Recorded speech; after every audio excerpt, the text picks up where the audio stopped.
Umalis na sa bansa kanina ang madaling araw ang ikatlong government chartered flight upang sunduin ang mga overseas Filipino worker na apektado ng gulo sa Middle East. Sakay nito ang ilang opisyal ng Department of Migrant Workers na siyang susundo sa mga OFW na nais nang umuwi ng Pilipinas dahil sa kaguluhan sa rehiyon.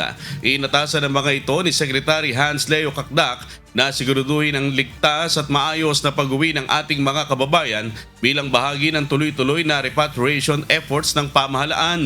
Simula pa noong March 5, 2026 hanggang sa ngayon ay mayroon ng nasa 1,700 mga OFW kasamang ilan sa kanilang dependents ang naiuwi na sa bansa sa ilalim ng Whole of Government Repatriation Efforts. Hataw Balita.